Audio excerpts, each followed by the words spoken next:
જાગી રહી પણ બ્રહ્માંડમાં ભટકી અને અંતે મતી અટકી રહી.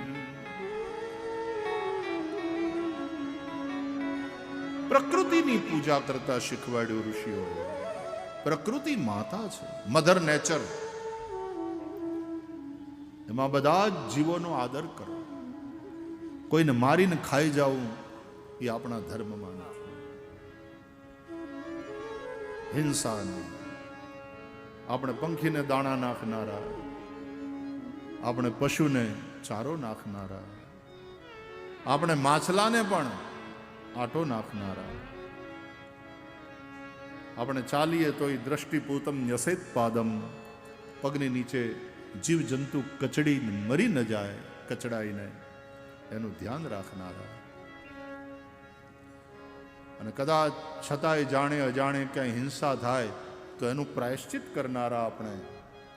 એટલા માટે ગૃહસ્થ લોકો 5 યજ્ઞ કરે છે આપણા ઋષિઓના આદેશ અનુસાર. બ્રહ્મ યજ્ઞ, દેવ યજ્ઞ, પિતૃયજ્ઞ, ભૂત યજ્ઞ અને મનુષ્ય યજ્ઞ. આ 5 પ્રકારના યજ્ઞ દરેક ગૃહસ્થે રોજ કરવા જોઈએ. આપણા ધર્મ ગ્રંથોનો પાઠ, રામાયણનો પાઠ, ભાગવતનો પાઠ, ભગવદ્ ગીતાનો પાઠ, હનુમાન ચાલીસાનો પાઠ એ બ્રહ્મ યજ્ઞ છે. આપણા ઘરમાં આપણે મંદિર રાખીએ છીએ, ત્યાં દીવો કરીએ, દેવ પૂજન કરીએ, દેવતાઓના નિમિત્તે હવન કરીએ, યજ્ઞ કરીએ, દેવ યજ્ઞ છે. પિતૃઓનું તર્પણ કરીએ. હા બાપુ, પધાર પધાર. જય.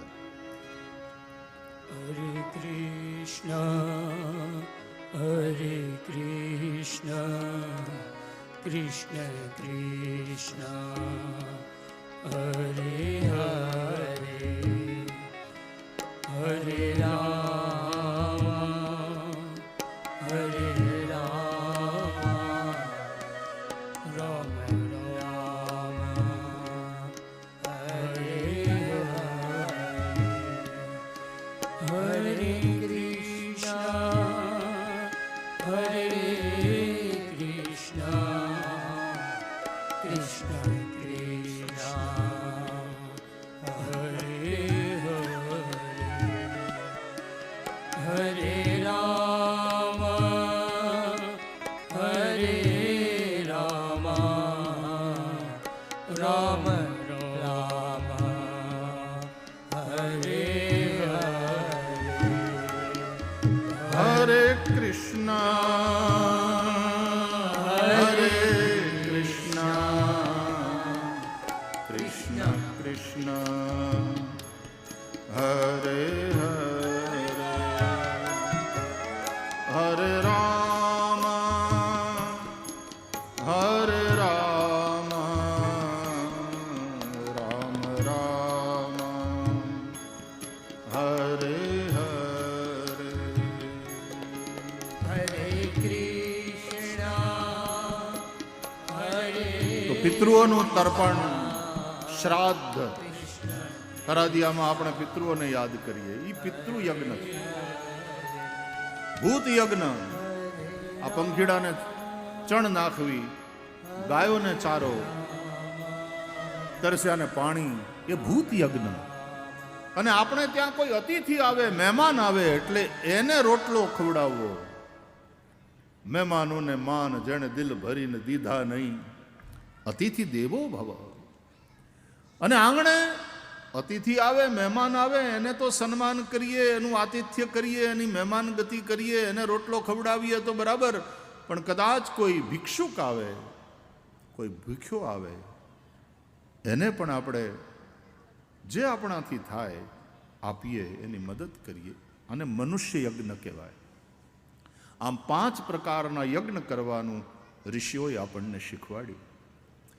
એટલે તમે પ્રકૃતિ અને પર્યાવરણ સાથેની સંવાદિતા સાધી અને માણસે કેવી રીતે રહેવું, હિન્દુ ધર્મ ગ્રંથો આ શિખામણ. અને ખાલી હિન્દુઓને જ નહીં, વિશ્વની માનવતાએ જો શીખવું હોય અને સુખી થવું હોય, વિશ્વનું કલ્યાણ થાય એવું ઈચ્છતા હોય તો આ સનાતન ધર્મની વાતોને વિશ્વે સાંભળવી પડશે, સમજવી પડશે અને અપનાવવી પણ પડશે, તો જ વિશ્વનું મંગલ. કારણ કે આ વાતો યુનિવર્સલ છે. તો મનુષ્યોનો વ્યવહાર મનુષ્યો સાથે કેવો હોવો જોઈએ, મનુષ્યોનો આપણો વ્યવહાર મનુષ્યેતર જે જીવ સૃષ્ટિ છે એની સાથે કેવો હોવો જોઈએ. ભાગવતમાં લખ્યું કે ભાઈ મનુષ્યોએ મનુષ્યેતર જે જીવ સૃષ્ટિ છે એની હારે કેવી રીતે રહેવું જોઈએ, વ્યવહાર કેવો હોવો જોઈએ. બહુ સરસ કહ્યું. જેવો વ્યવહાર મા બાપનો પોતાના સંતાનની હારે હોય એવો વ્યવહાર મનુષ્યોએ બીજા જીવોની સાથે રાખવો. સમજાઈ ગયું આમાં બધું? જેમ મા બાપ પોતાના સંતાનની રક્ષા કરે એમ બધા જ પ્રાણીઓની રક્ષા, જેમ મા બાપ પોતાના બાળકોનું પોષણ કરે એમ બધા પ્રાણીઓનું પોષણ થાય, જેમ મા બાપ પોતાના બાળકોનું હિત ઈચ્છે, ભલું ઈચ્છે, એમ પ્રાણી માત્રનું સુખ ઈચ્છવું. તો આપણે મા બાપની જેવો વ્યવહાર કર્યો કહેવાય. કારણ કે મનુષ્ય એ સૌથી શ્રેષ્ઠ અને બુદ્ધિમાન પ્રાણી છે. તો આ ત્રણ જ મુખ્ય સંદેશ ભાગવતના છે. તમને નથી લાગતું કે આ ત્રણેય સંદેશ આખા વિશ્વના માનવને માટે ઉપયોગી છે? એટલે ભાગવત છે ને, એ આપણા ભાગવત હોય, ગીતા હોય, રામાયણ હોય, આ બધા ગ્રંથો આપણા સનાતન ધર્મની બિન સાંપ્રદાયિક પરબ છે. પરબનો કોઈ સંપ્રદાય હોય ભાઈ છે સનાતન ધર્મના, એ વિશ્વની બિન સાંપ્રદાયિક પરબ છે. અને એટલા માટે જે લોકો પોતાના સંકીર્ણ દાયરામાં એકદમ સંકુચિતતામાં કેદ છે એની વાત જવા દો. બાકી પૂર્વાગ્રહને છોડી અને જો આ ગ્રંથોના સંદેશને સાંભળે, વાંચે, સમજે તો એને ખ્યાલ આવશે કે સમગ્ર વિશ્વનું કલ્યાણ થાય એવી વાતો આ ગ્રંથોમાં છે. ભગવદ્ ગીતા, એના ગાયક શ્રી કૃષ્ણ એ ખાલી હિન્દુઓના ગુરુ છે, ભારતના ગુરુ છે એવું થોડું કહ્યું. કૃષ્ણમ વંદે જગદગુરુમ, એ જગદગુરુ છે. અને તેથી આખા જગતનું કલ્યાણ થાય એવી વાતો ભગવદ્ ગીતાની અંદર છે. પાર્થાય પ્રતિબોધિતામ ભગવતા નારાયણેન સ્વયં વ્યાસેન ગ્રથિતામ પુરાણ મુનિના મધ્યે મહાભારતમ અદ્વૈતામૃતવર્ષિણીમ ભગવતીમ અષ્ટાદશાધ્યાયિનીમ અંબ ત્વામ અનુસંદધામિ ભગવદ્ગીતે ભવદ્વેષિણીમ. બોલીએ ગીતા મૈયા કી જય. બોલો. આ નનકુળું એવું પુસ્તક નહીં, પુસ્તિકા, ખાલી 700 શ્લોક છે એમાં. મહાભારત એ બહુ મોટું પુરાણ છે, પણ એમાંથી આ ભગવદ્ ગીતા 700 શ્લોકોની, 18 અધ્યાય, 700 શ્લોક, સપ્તશતી. અને એને આપણે માં કહીએ. દુનિયાની અંદર કોઈ ગ્રંથનો જન્મદિવસ ઉજવાતો હોય એવું અહીંયા જ છે, ભગવદ્ ગીતા. એટલે ગીતા જયંતી ઉજવાય. આ ગીતાનો મહિમા છે.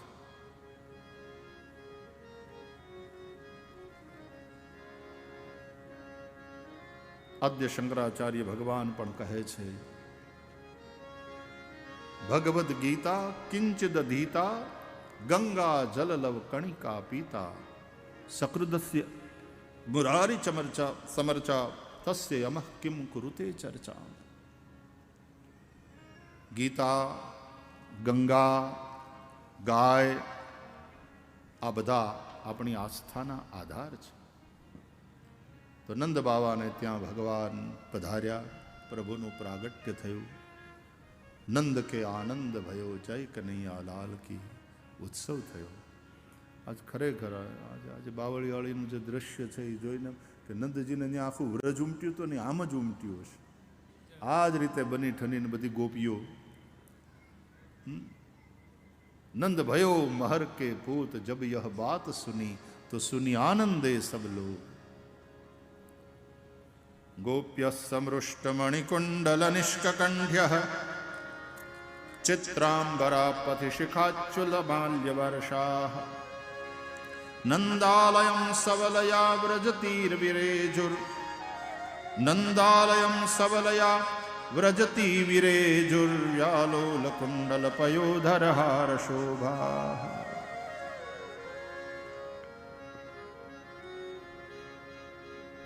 સુંદર વસ્ત્ર અલંકાર ધારણ કરી અને ગોપીઓ શ્રી કૃષ્ણને આપવાના ભેટ પદાર્થો ભેટો લઈ લઈ.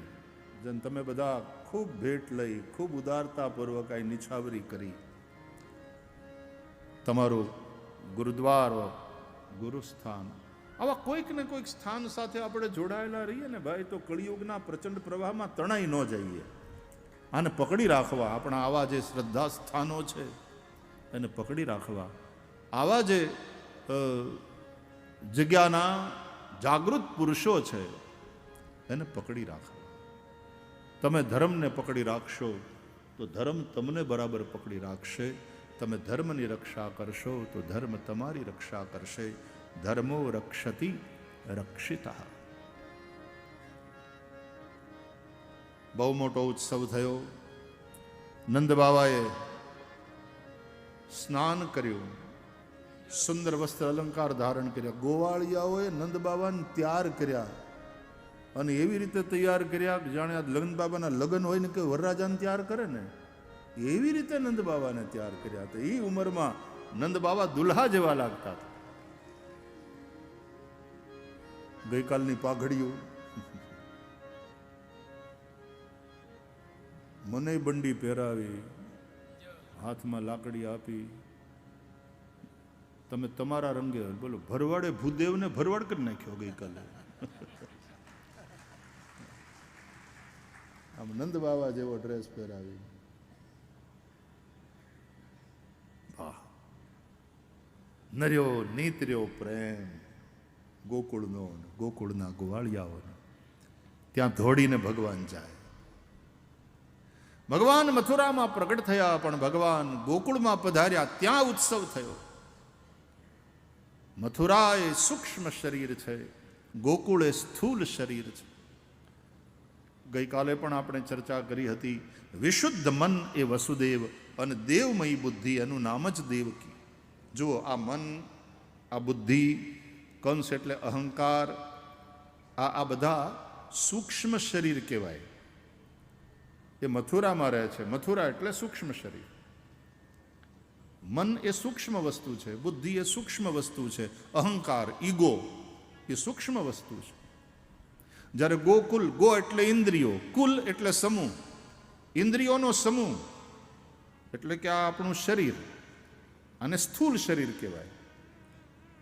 આ 5 ભૌતિક શરીર, ઇન્દ્રિયોનો સમૂહ એટલે કે હાથ, પગ, મોઢું, નાક, કાન, આંખ્યું, મૂત્રદ્વાર, મળદ્વાર, આ બધી ઇન્દ્રિયોનો સમૂહ, એનો અર્થ સ્થૂલ શરીર. ગોકુલ એટલે સ્થૂલ શરીર. શ્રી કૃષ્ણ પરમાનંદ છે, બ્રહ્માનંદ છે, વિશુદ્ધ મન વસુદેવ અને દેવમયી બુદ્ધિ દેવકીથી એ આનંદ ભગવાન પ્રગટે છે. આનંદો બ્રહ્મેતિ વ્યજાનાત. આનંદ બ્રહ્મ છે. આનંદ એટલે સુખ પણ નહીં, દુઃખ પણ નહીં. આનંદ, જ્યાં સુખ અને દુઃખ બંનેનો આત્યંતિક ભાવ છે. અત્યંતો પરતિર્યત્ર દુઃખસ્ય ચ સુખસ્ય ચ. પણ પછી ઓલો કંસ મારી ન નાખે. કંસ એટલે દેહાભિમાન. એ બ્રહ્માનંદ દેહાભિમાન હોય ને એ એને ખતમ કરે. પણ જો બ્રહ્માનંદ એની તમે રક્ષા કરો, એને જરા માખણ ને ઘી ને છાશ ને ખવડાવીને લાડ લડાવી અને તમે એને મોટો કરો તો પછી કેટલાય અસુરોને મારી નાખે. છેવટે મામા કંસને પણ મારે એટલે કે તમારા દેહાધ્યાસને પણ દેહાભિમાનને પણ એ ખતમ કરે. આવા આધ્યાત્મિક અર્થો ભાગવતના આચાર્યોએ આપણને સમજાવ્યા છે. તો ગોકુલમાં ભગવાન જ્યારે પધાર્યા ત્યારે ઉત્સવ થયો, એટલે કે એ આનંદ જ્યારે સ્થૂળ શરીરના માધ્યમથી પ્રગટ થાય ત્યારે ઉત્સવ થાય. તતારભ્યનંદસ્ય વ્રજ સર્વ સમૃદ્ધિમાન હરેર નિવાસાત્મગુણૈરમા ક્રીડમ ભૂનૃપ. સુખદેવજી વર્ણન કરે છે, હે રાજા પરીક્ષિત, ત્યારથી માંડી અને આ ગોકુળ સર્વ સમૃદ્ધિમાન બન્યું. નંદ બાવાએ બહુ દાન કર્યું, ખૂબ ગાયોનું દાન કર્યું. એમ કહે છે 7 તલના મોટા મોટા પર્વત બનાવ્યા. તલ બહુ થતા હશે ત્યારે. 7 તલના મોટા મોટા પર્વતો બનાવ્યા. આપણે સામાન્ય રીતે આમ ઝાકળિયા તલ કરીએ ને, કા એવું હોય? પણ આમ તો આ તો આઠમ હતી શ્રાવણ મહિનાની, એટલે આમ ભરી રાખ્યા હોવા જોઈએ. પણ 7 તલના મોટા મોટા ઢગલા પર્વત જેવડા કર્યા, એને સુંદર વસ્ત્રોથી ઢાંક્યા અને એમાં પાછા રત્ન ખોસ્યા, જુદા જુદા રંગના રત્નો ખોસ્યા. અને પછી આમ માણું લઈ અને બેઠા, અને હવ આવે, કોઈક આમાં લઈ જાય ને કોઈ કુંડલા લઈને આવે, ભરી ભરી માણું 2 માણા જેવું જેનું પાત્ર. નંદ બાવાએ આ તલમાંથી તેલ નીકળે, તેલને અમારે સંસ્કૃતમાં સ્નેહ કહે છે. એટલે કે નંદ બાવાનો નેહડો, એણે બધાને નેહ આપ્યો, સ્નેહ આપ્યો, ઈ વહેંચ્યો. નેહડા છે ને એ નેહથી ભરેલા, ત્યાં નર્યો નેહ. બાકી તો આવ નહીં, આદર નહીં, નહીં નહીં નોમાં નેહ, તો વો ઘર કબૂ ન જાઈએ ભલે કંચન વરસે મેહ. જ્યાં આવ નહીં, આદર નહીં, નહીં નહીં નોમાં નેહ. તો જ્યાં નેહ સ્નેહ પ્રધાન છે, આ પ્રેમ પ્રધાન છે. નંદનો નેહ. ખૂબ દાન કર્યું નંદ બાબાએ. બ્રહ્માનંદ તમારા જીવનમાં આવે ત્યારે તમે ઉદારતાપૂર્વક વહેંચો. જેમ આ દિવસોમાં માત્ર ભરવાડ સમાજ જ નહીં, પણ આ સ્થાન સાથે આસ્થા ધરાવનારા દરેક સમાજના લોકો ખૂબ ઉદારતાપૂર્વક વહેંચે છે. બોલો, ચાંદીની નોટું અને સોનાની લગડીઓ એની ઉછામણી થઈ. આવો નંદોત્સવ બાવળિયાળીમાં થયો. આને માટે મોજ જોઈએ ભાઈ. ખાલી હોય એટલે માણા આપી શકે એમ નહીં. અંદરથી આપવાની એવી વૃત્તિ ઉછાળા મારે. અને ક્યારે મારે? જ્યારે અંદર પેલો આનંદ પ્રગટ થાય ત્યારે. ખૂબ ઉદારતાપૂર્વક નંદ બાવાએ સૌને વહેંચ્યું. થોડા દિવસ ગયા પછી ગોપાન ગોકુળ રક્ષાયામ નિરૂપ્ય મથુરામ ગતઃ. ગોવાળિયાઓને ગોકુળની રક્ષામાં મૂકી નંદ બાવા કંસને એનો વાર્ષિક કર આપવા માટે મથુરા ગયા. અને અહીંયા કંસની મોકલેલી પૂતના 6 રાક્ષસી પણ સુંદરી સ્ત્રીનું રૂપ લઈ અને ગોકુળમાં આવી. ગોવાળિયાઓ હતા તો ખરા રક્ષા માટે, પણ આ એવી બની ઠનીને આવી હતી, કોઈ હારા ઘરનું બાઈ માણા હશે એમ માનીને ગોવાળિયાઓએ કે બેન બાપા ક્યાં જવું તમારે? એટલે બોલી કે આ જેને ત્યાં લાલો, હા હા અમારા નંદજીને ત્યાં. હરક કરવા આવ્યા લાગો છો, જબલું લઈને આવ્યા છો? તો કે હા હું માસી થાઉં ને એની, લાલાની માસી થાવ. ઓહો હો હો, જશોદાજીને આવાય બેન હશે, ખબર નહોતી. આમ વયા જાઓ બાપા, સીધા વયા જાઓ. ઓલે પણ જો યમલાર્જુનના એ 2 ઝાડવા દેખાય, બસ એ જ નંદજીનું ખોરડું. અને પૂતના એવી બની ઠની સુંદરી સ્ત્રીનું રૂપ લઈને આવી. એ 6 રાક્ષસી. સુખદેવજી કહે આનું નામ પૂતના છે. પૂત એટલે પવિત્ર અને ના એટલે નહીં. જે પવિત્ર નહીં એ પૂતના. પવિત્ર શું? નહીં જ્ઞાનેન સદૃશમ પવિત્રમ ઇહ વિદ્યતે. જ્ઞાન સમાન કંઈ પવિત્ર નથી. તો પવિત્ર નહીં એટલે કે અજ્ઞાન, અવિદ્યા એ પૂતના. શિવલ્લભાચાર્યજી મહારાજ કહે છે પૂતના એ અવિદ્યાનું રૂપ છે. ભગવાન શ્રી કૃષ્ણ સૌથી પહેલા વહેલા પૂતનાને મારે છે. આમ તો સ્ત્રી કોઈ બાળકને જોવે ને એટલે એના હૈયામાં હેત ઉભરાય. અને આ રાક્ષસી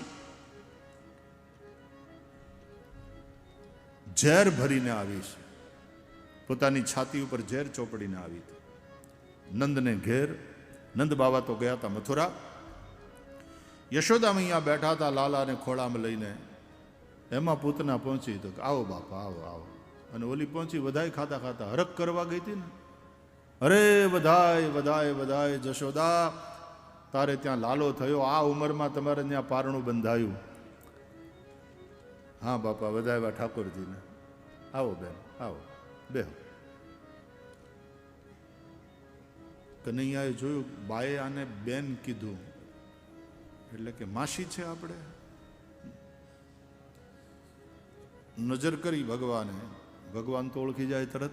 ત્યાં દંભ ચાલે નહીં, ત્યાં દેખાડો ન ચાલે. આંગણે આવ્યું અતિથિ. અતિથિની પૂજા કરવી જોઈએ.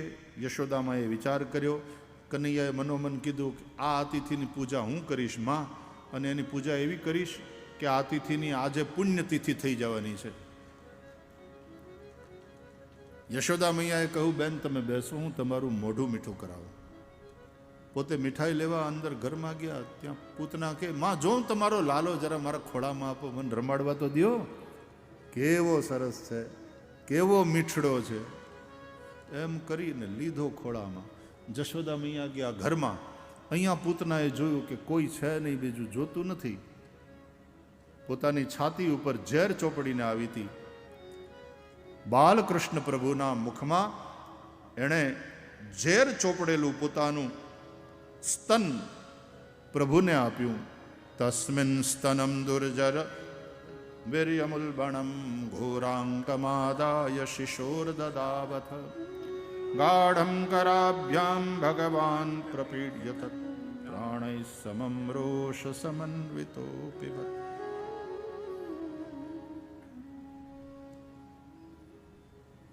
ભગવાને એનું વિષ પીધું. ભાગવતના આચાર્યો એમ કહે છે કે તત્પ્રાણૈ સમમ રોષ સમન્વિતો પિબત. રોષ સમન્વિત થઈને ભગવાને સ્તનપાન કર્યું. આવો સીધો સાદો અર્થ છે, પણ ભાગવતના આચાર્યો તો સરસ ભાવાર્થ કાઢે ને એમાંથી કે રોષ સમન્વિત થઈને. રોષના દેવતા છે રુદ્ર. તમને રીહ ચડે ને ત્યારે રુદ્ર હોય છે સાથે. તો રોષના દેવતા રુદ્ર એટલે કે શિવ. એટલે જ્યાં ભગવાન પીવા જાય એનું વિષયુક્ત સ્તન, ત્યાં ભગવાન રુદ્ર, ભગવાન શિવ ત્યાં આવ્યા કે અરે અરે અરે અરે અરે रुको रुको रुको रुको, विष पीने का अभ्यास मुझे है. એટલે ભગવાન ત્યાં શિવજી આવ્યા કે આપણે બે ભેગા થઈને કરીએ કામ. એટલે તમે એના પ્રાણને પીવો કનૈયાલાલ, અને હું એ જે ઝેર ચોપડીને આવી છે ને, મને અભ્યાસ છે ઝેર પીવાનો, એ હું પી જાઉં. એટલે તત્ પ્રાણૈ સમમ રોષ સમન્વિતો પેબત. આ શ્લોકનો અર્થ આચાર્યોએ કર્યો કે પ્રાણનું પાન બાલકૃષ્ણ પ્રભુએ કર્યું અને વિષ્ણુ પાન રોષના દેવતા રુદ્ર ભગવાન શિવે કર્યું. ભગવાને પૂતનાનો ઉદ્ધાર કર્યો. અવિદ્યા પૂતનાનો નાશ થયો. ભગવાન રામ સૌથી પહેલા વહેલા તાડકાને મારે છે. તમે રામાયણમાં કથા સાંભળો છો. ભગવાન શ્રી કૃષ્ણે સૌથી પહેલા વહેલા પૂતનાનો ઉદ્ધાર કર્યો. બંને જણાએ રાક્ષસીને પહેલા મારી, રાક્ષસને નહીં.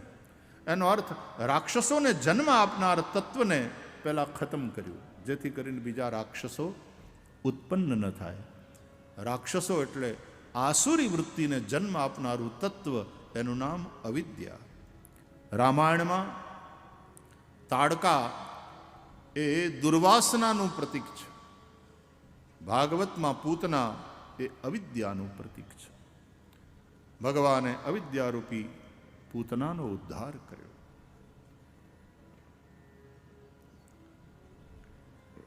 પછી તો ગોપીઓને યશોદા આવ્યા.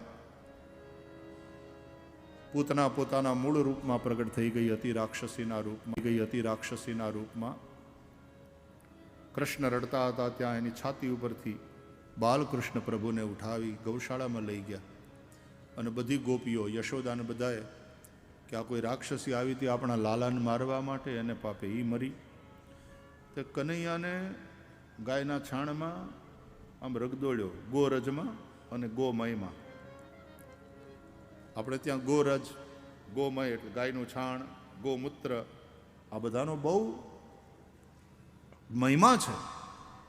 પંચગવ્ય કરણ બ્રાહ્મણો જે કરે ને યજ્ઞની અંદર, અને એનાથી પ્રોક્ષણ કરે, આખી યજ્ઞ ભૂમિને પવિત્ર કરે.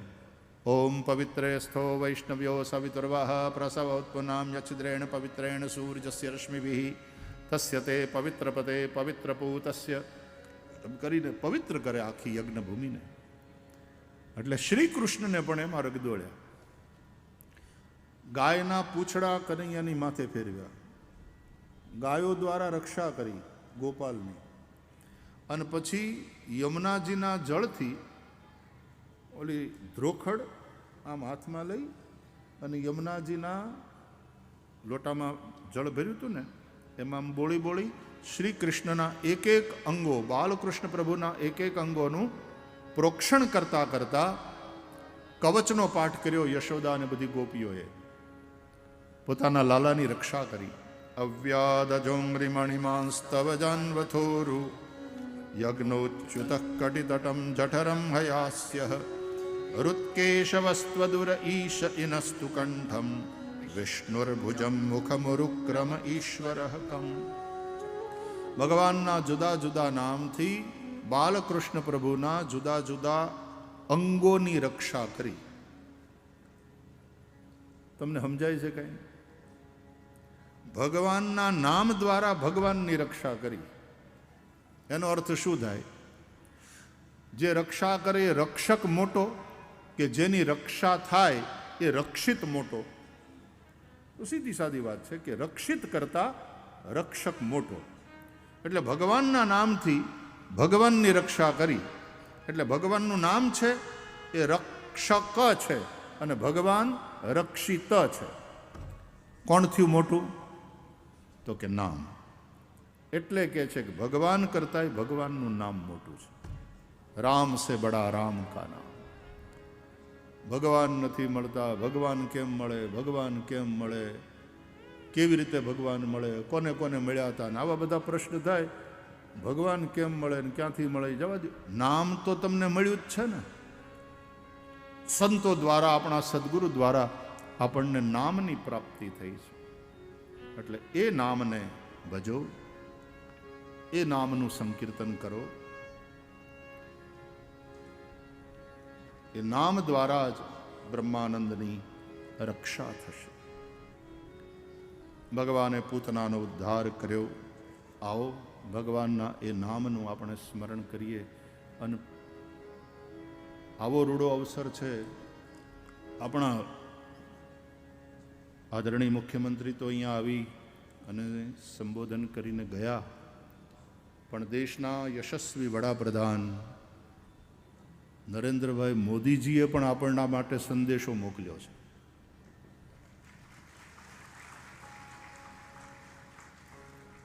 આવો રૂડો અવસર દેશના વડાપ્રધાન પણ સંદેશો મોકલે છે અને વિડીયો રેકોર્ડિંગ કરીને મોકલ્યો છે. આપણે જોવું છે ને સાંભળવો છે ને સંદેશ. માનની વડાપ્રધાનને આપણને કંઈક કહે છે, એ કાન દઈને સાંભળજો, ધ્યાન દઈને સાંભળજો. આ રીતે વર્ચ્યુઅલ આપણા વડાપ્રધાનની પણ ઉપસ્થિતિ થાય છે આ ઉત્સવની અંદર. એ આપણા માટે ખૂબ આનંદનો વિષય છે. આવો આપણે આદરણીય વડાપ્રધાનનો સંદેશો સાંભળીએ.